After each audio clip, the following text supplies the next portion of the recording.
And Steven Borakove.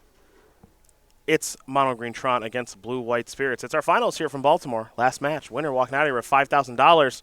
Some SCG Tour points, and both of them have invites to our Season 2 Invitational at the Berglund Center in Roanoke, Virginia, as it is a Urza's Mine that'll get things started. There's Mausoleum Wanderer. I already saw the tower in Annelise's hand. Not sure if the power plant is there. However, here is a Walking Ballista on one. Take a look at Mausoleum Wanderer. Faustino. I think Faustino will conclude that you can keep that thing for now. Yes, that is that is what she does conclude. Yeah, okay. Here is an attack for one. Well, now Rattle Chains works itself into the equation. No, yeah, you do it on your turn, or you don't do it at all. I agree.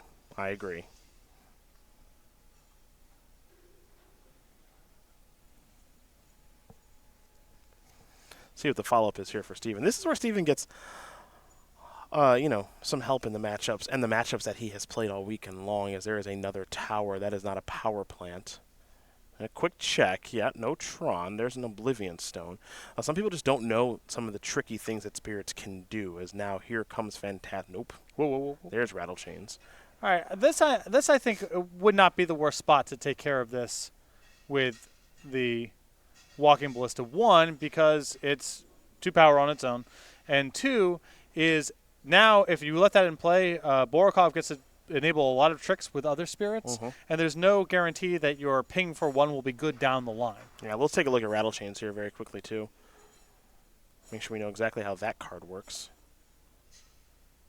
And you see Anneliese asking about some of the synergies that are taking place with these cards because, again, this is unfamiliar territory for her, and I imagine a lot of people. You know, the Spirits deck is starting to gain in popularity, but it's not quite there yet. Now, Rattle Chains is a 2/1, so I mean, Ballista can kill it. We've watched, I would say, the burn opponent in the top 4 generally had some problems navigating against these cards.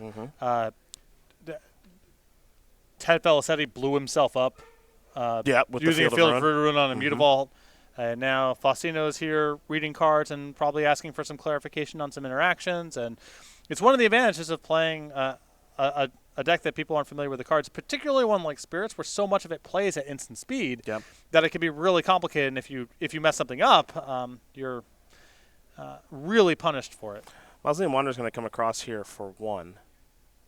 And Steven will simply pass the turn back. Now, of course, if good old Urza's power plant shows up, things start to get a little more difficult. But now, I'm playing with 3 open. There's Spellqueller. Yeah, she knows that one. No surprises there. Faustino not really deceived there.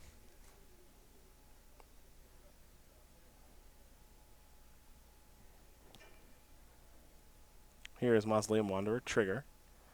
Looks like going to turn up the heat with a Mutavault here. Come across here for 6.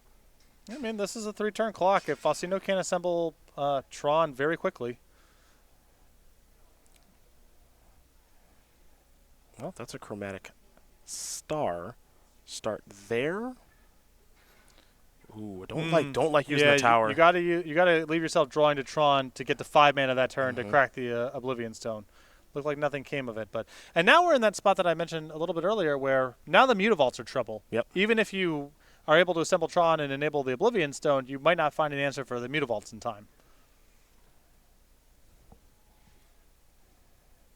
Oh, Mutavault's going to get fired up. I think another Mutavault's going to. I like fire. Let's see. Okay, so here's Supreme Phantom, so that's 3. So that's 12. And there you go. Yeah.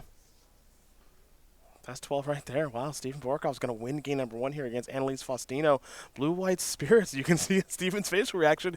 Maybe he's even a little bit surprised because I think he knows this matchup isn't great. I don't know. Anytime you play against Tron and they just never assemble Tron and don't do anything, you're like, oh, I forgot that could ever happen. Yes, it can happen sometimes. It's rare. But oh yeah, why wouldn't that happen sometimes? Except it happens so rarely that. There you go. Well, we are going to go to the sideboards here. We're going to start with Anneliese Faustino, who has 4 copies of Nature's Claim, 3 Thragtusk, 3 Thought-Knots here, 2 Spatial Contortion, a Graph Digger's Cage, a Trinisphere, and a Warping Whale. So, what do we like here? The Warping Whale and the Spatial Contortions, the removal spells. Okay. I'm a little. I think the Thragtusk and Thought-Knot are not effective blockers in this matchup, especially Blue White Spirits is so much in the air. But if you don't bring in any of the creatures, then Geist Saint Traff can become really problematic. So maybe she wants a little bit of that, but I would keep it light on the creatures and just lean on the Spatial Contortions and the Warping Whale. You go to the other side of things here for Steven, who's working with a pretty diverse sideboard, which you already mentioned, the 2 Damping Spheres. We know those are coming in. 2 Rest in Peace, 2 Stony Silence, 2 Unified Will, a Blessed Alliance, a Disenchant, an Echoing Truth, and Engineer Explosives, a Settle the Wreckage, a Warship, and a Vendilion Click. Actually, some really good options. So the Damping Spheres, the Stony Silence, the Unified Wills, those seem excellent to me. The Vendilion Click as well. And you could talk me into Disenchant and Echoing Truth, too. So a real sideboard here for Borakove. Well, those are the options there for both players. And for the last time this weekend, we will talk about Meals on Steel, the pre-release playmat here, as we work ourselves towards Guilds of Ravnica preview season. It'll be here sooner than you find, folks. Thanks. Remember, next weekend is GP Richmond, but it's also PAX in Seattle, where they generally like to unveil a couple things. PAX Prime, yeah. Yeah, so I expect to see a little something there. I was there for the party for Theros, and they revealed, and it was a room with a DJ and revelry, people drinking and having a really good time. Yes. And the Wizards of the Coast, we got our final PAX reveal, and they pulled down the curtain over the easel that's showing the piece of art. Yes. And it's a picture of the reprint of Thoughtseize. And the room lost their minds, so happy. And I looked over to the Wizards people that were there and shook my head and left the party. Also at the PAX party, 2 gentlemen came up to me and they said, I know this is kind of weird, but we're really big fans of your work, and we would love to buy you a drink. So go ahead, and they buy me a drink, and 1 drink becomes 3, and as it oftentimes does. 3 and 5. And yes. I'm enjoying their company, and they're from Edmonton, I think. Okay. I'm actually having a legitimately good time kicking it with these 2. And the conversation gets to a point where, in my haze, I'm able to suss out that one of them thinks that I am Patrick Chapin, and the other thinks that I am Paul Rietzel. But it was way too late. And I don't know, but my tab at that point, if they wanted to cover it, I wasn't about to intervene. That's on the house. That's on the house. You 2 got to handle that. Yeah.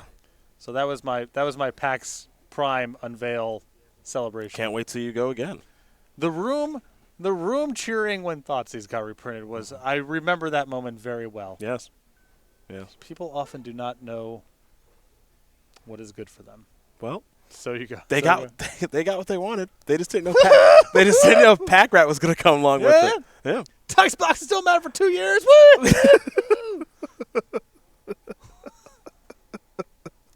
Can't play any deck built around Synergy for 24 months. DJ, give me some Black Eyed Peas. I want to get on the dance floor. Start shaking it. That's right. That was the hotness back then, the Black Eyed Peas. Oh yeah. Oh yeah. They had a good 2014. The Black Eyed Peas broke it, by the way. Oh yeah. Insofar as just jam until people can't take it anymore, and then you don't have to jam anymore. Yeah. Am I doing too much music? It doesn't matter. Just keep doing it. There are enough people listening. It doesn't matter. Keep jamming, and then you never have to be seen or heard from again. I was watching a local Lakers broadcast, and some of the members of the band were sitting courtside, dressed like, I think not. They were dressed like people going as astronauts for Halloween. I guess it's the closest thing I can describe. That sounds right. Just spouting absolute gibberish, even by the standards set by Los Angeles. Yes. Incomprehensible celebrity appearance. Yeah, they broke it. They broke it. Just snapped it right in half.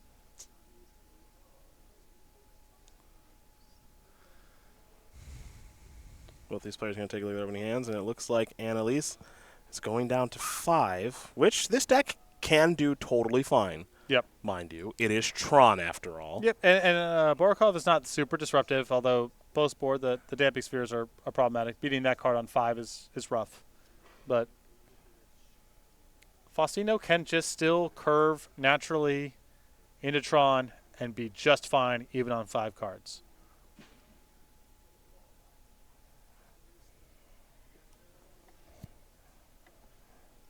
Let's see how this one looks. She doesn't look thrilled. 4. 4. I've done it on 4 with Tron. Of course. You literally only need the 4 cards. I've done it on 4. In the mirror, I had my opponent conceding on turn 5. Just card on the play. No. Okay. Mirror match, I went Tron, next turn, another tower, Mindslaver you, and they had a Spellskite in play. And then I killed them on their turn with their Spellskite. Sweet. It can be done. Scry to the top. See? It can be done. Scry to the top is a really good sign. Power plant. 4 cards is not very many, but it can be done. If you're in Borakove's seat, she's on 4 cards, she's scry to the top. I feel you're like, I feel horrible. Yep, there's mine. Oh, yeah. Oh, yeah. I feel horrible. I'll try to get a look at her leftovers here. Looks like a Nature's Claim. Yeah, I like it. Put him face down. Don't let anybody know. Don't let anyone know. Tower Karn.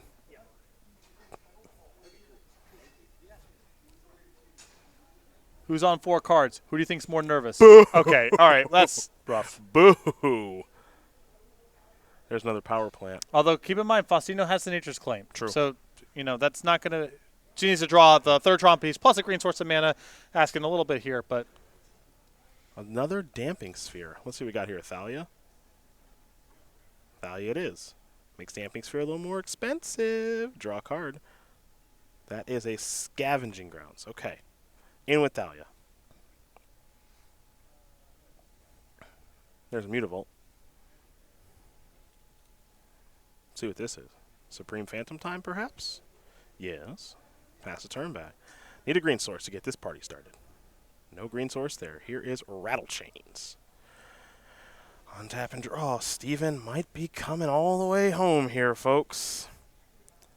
It's a Mutavault in there.